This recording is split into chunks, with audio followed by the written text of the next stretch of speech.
Welcome back to another episode of the Broker's Brew on the Marketing Mortgages podcast with me, Chris Target at Social for Brokers. If you haven't tuned into one of these before, it might be the new year where you're checking out some new podcasts and normal episodes. I suppose these have become normal as well. But what we'll normally do with mortgage brokers, we'll get them on, we'll interview them, get them to give us their hints and tips about how they've grown their business, how they generate leads, either on social media or just in everyday life with referrals, family and friends. So we'll get tips that way from mortgage brokers. But then I also do these episodes, which are about 10 to 15 minutes, all in the time it takes me to drink this lovely brew, which I'm going to have a sip of. In the time it takes me to drink this brew, I'm going to chat to you about something that's topical in the social media world and how you as mortgage brokers can take these tips and go and use them to start generating new business on social media. So today we are going to be talking about Instagram stories. You'll probably have seen, if you are on Instagram at the moment, and if you're not, go and download the app and have a go at these Instagram story ideas.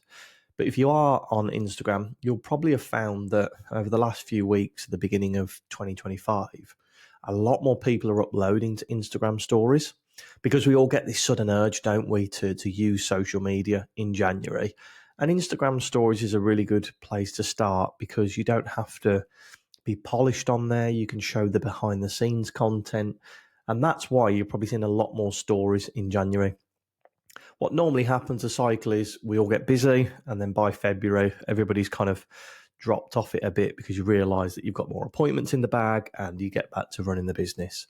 But today, what I'm going to give you is 7 ideas you can use for your Instagram stories this week. So if you do start to get busy and you think, what do I post on social media? Then this should give you a few pointers. But why should we use the Instagram stories? So by using this feature that's built into Instagram, you're not only going to increase the amount of people who see your company, but you'll also see increased engagement levels on your normal content. But most importantly, you're going to entice the lurkers to start a conversation with you. That's why Instagram stories is really good. It kind of drops down that barrier to entry, and people find it a lot easier to message you on Instagram stories than they do from a post. If you think about it, looking at your friends or other businesses on Instagram, if you watch one of their stories, it makes it very easy for you just to drop a little message in that little bar at the bottom and interact with the company or with a friend very quickly and very easily, instead of having to click on their profile and then press the send a message. And I know that seems very trivial, doesn't it? All we need to do is to press on their profile and press the message button. But we don't, because as people using social media, as humans, we want to make it as simple as possible. So that's where Instagram stories are great, because they've got the little bar at the bottom that says send a message. The reason that I see, and I've fallen foul to a lot of this myself, people failing on Instagram stories is because all they'll do is share their latest post, which has been sent to the grid, to their stories. So the way that you can do this is on Instagram. Beneath your post, you have a little heart, a little chat icon, speech bubble, and then there'll be a little aeroplane. If you press that aeroplane, you can then press at the bottom, add to story. You can do this, but don't just rely solely on doing this. You want to use the features that are within Instagram stories to help drive that engagement with your audience. Okay. I find personally, the Instagram stories, before we get into the tips, personally, I find them a great way to kind of build trust with your audience. You can showcase your expertise, but the way I use it is to give your followers like a sneak peek into behind the scenes and show them the real you. For example, just before I started recording this episode, I uploaded a little story just to say that I'm going to be recording Broker's Brew episodes. This is my setup. So it gives people like a bit of a peek behind the curtain to show people who you are. Okay. So stories, if you've never used one before, what they are, little posts that you can upload that will disappear after 24 hours. So you can show up without overthinking and you can just be yourself. Clients want to start to know the person behind the service, And stories, like I said before, is a great way, like almost a magic window into your business. Okay, so let's get into these 7 ideas. First one, on the Monday, do a bit of a day in the life of, so you can give your followers a behind the scenes look as to what your normal day looks like. So first story that you could upload, excuse me, is like a morning prep. So show them what colour you take your tea, what your desk setup looks like, and what your diary looks like for the day. 8 o'clock, say 9:30 appointment, 10:30 protection appointment, 1 o'clock lunch, 3 o'clock pick the kids up, 4 o'clock buy-to-let appointment. Then during the midday, like lunchtime-ish, why don't you just upload a photo of you on? If you're watching on YouTube, you'll see I'm doing the old phone signal with my hand, but a photo of you on the phone, just kind of like on the phone to a lender. Remember, we do this for you, so you don't have to do it whilst you're at work. Something like that midday. And then on the evening, kind of show a bit of a wrap up. So maybe closing the computer down, or if you're feeling up to it, a little story of how today's gone. So you could upload a little story going, guys, I've done 2 appointments today. I've just done an AIP for a lovely first-time buyer couple, and I'm really hoping that they get the house that they want. They're viewing at the weekend, and I've just helped somebody with their remortgage. They've been putting it off for a few months, and I helped them. That's taken me 15 seconds to do. So you do morning prep, midday task, you on the phone to the lender, and then an evening wrap-up. Show them what it's like to be you. Show them the real deal of what you do. If you're on hold to a lender for 2 hours, take a photo of the phone screen and show people how long you've been on hold. Remember, it's about showing that authentic, behind the scenes, a day in the life of on the Monday. Tuesday, what we're now going to do on the Tuesday is do a poll. So if you've never done a poll on Instagram stories before, what you'll need to do is take a photo or do a little video. And then if you press, it's called the stickers button, excuse me, at the top, it's like a square with a smiley face in it. If you press that, you'll have loads of different options, and there'll be one that will say poll. What you can do is then on there, ask the question at the top. So ask something like, what age did you buy your first house? Then you could put the options of 18 to 24, 25 to 34, 35 years old plus. Okay. That will entice people to engage. So they can click on it. It's only you that will see who voted for what. Okay. Everybody will see the results. So they will see the percentages of how people voted, but they won't be able to see if John Smith voted for A, Mary Smith voted for B. They will only be able to see the actual percentages of how people answered. But the benefit to this is people are engaging with your story. So it does 2 things. First thing, builds a bit of familiarity between your audience member and you. So if they're engaging with your stuff, it shows that they trust you a bit, okay? Second thing it does is it shows Instagram that people are enjoying your content because they're engaging with your polls.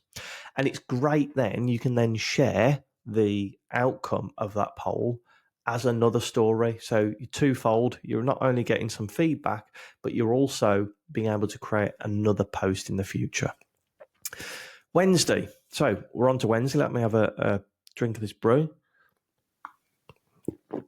On Wednesday, what you're going to do in the Instagram stories is you're going to share a helpful tool. So you could make your clients' lives a bit easier by spotlighting a tool that you might use every day or is popular within the mortgage world. So why don't you do something like a stamp duty calculator? If you've got a stamp duty calculator on your website, use that one. What you can do, take a little screenshot of the website, and what you're going to do is go onto Instagram stories, upload a new one, and at the bottom left, you'll have a little square that will show you your recent photo that you've had on your phone. So if you click that, the screenshot should pop up of the stamp duty calculator that you've just taken a screenshot of. And then if you go to the top, go to the stickers button again. Remember, that's a square with a smiley face in it. Press that, and then press link. And what you're going to do is paste the link of that stamp duty calculator into it. And then you can put some text on the Instagram story to say, if you're wondering how much your stamp duty is going to cost you now or after the 1st of April 2025, when it all changes, click this link. Again, you're bringing value to your audience. and you're showing them a tool that you use every day to help your clients. That's Wednesdays. Thursdays, we're on to day 4 already, flying by. What I want you to do is pick an older photo of yourself, okay? It could be you as a kid, it could be you like years ago in the industry, and use it to debunk like a common mortgage myth. Maybe something like you need a perfect score, credit score to buy a home, myth busted. And then what you want to do is to use the reaction sticker. So again, press into stickers, and then you'll see like a little circle, like almost like a speech bubble with an emoji in it. If you press that, you can change the emoji and then drag it on top of this random photo of it. It doesn't have to be an old photo, but I'm just trying to think of different ways that you can show behind the scenes of you as a mortgage broker. Put that interaction sticker on there, and then you could put something like a bit of text that says hit the star if you didn't know this. So you set the interaction sticker as the star. Hit the star if you didn't know this. Again, if people click that star, it's an interaction again. We're building trust, we're building loyalty, but we're also showing Instagram that people are interacting with our stories. What that means is they'll push your stories out to more people, and they might even push your normal grid posts out to more people as well, because Instagram want to show people content that other people like. So it's a big bonus if you can get that interaction.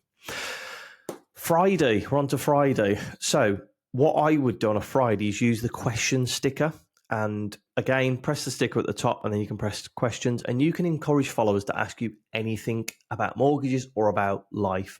So you can ask them to ask questions about mortgages, or you could ask them to kind of ask you quirky questions like, how did you get started in the industry? What's your favorite pizza? Does pineapple belong on a pizza? This is your chance to shine, but also when you're asking them to ask you questions about mortgages, you can use that for further content, because when they ask you that question, it'll pop up in a message for you. You can press it and then respond to that question on the screen. Okay, so use Friday as a bit of a Q&A. Ask people to ask you questions about mortgages.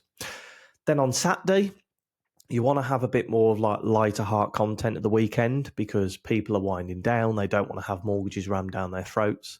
So on a Saturday, what I would do is like show off a customer review. Social proof is gold on social media. The more Google reviews you can upload, or customer case studies or customer videos, the better. You're not just telling them you're good. You're not saying like, look how good we are. You're saying everybody else thinks we're good as well. So you could create an image in Canva and upload it to your stories. Or simply, you could do a little story just saying we had a customer who had left us a 5-star Google review because we got them a first-time buyer mortgage when somebody else didn't. Okay, that's Saturday. And then to wrap up the week on Sunday, let me have a sip of this brew again. What you want to do on the Sunday is upload a personal post. So let your followers see kind of how your life is outside of work, whether it's a family photo, you and your dog at the park, you doing a new hobby or something. This is your moment to show them what Chris Target does outside of business. So personally, I do it with squash. I'll upload a photo of maybe me at the squash court or me sweating at the squash court, just to show them that you're relatable. And remember, people like to do business with people that are similar to them. So if you've got a hobby or a lifestyle that somebody else is can relate to, they're more likely to reach out to you than they are Smith's Mortgages down the road that they know nothing about. So there we have it. 7 ideas for Instagram stories over the next week. Remember, it doesn't have to be polished. It doesn't have to be perfect. Just grab your camera, face the camera if you can do videos, or a photo of you at the desk. Show them that behind the scenes content. And remember to use the tools in the Instagram stickers section in stories to really ramp up that engagement. If you're going to have a go, let me know. Drop me a message on all of our social media platforms and let me know how you get on with them. Cheers. I will see you on the next episode of The Broker's Brew.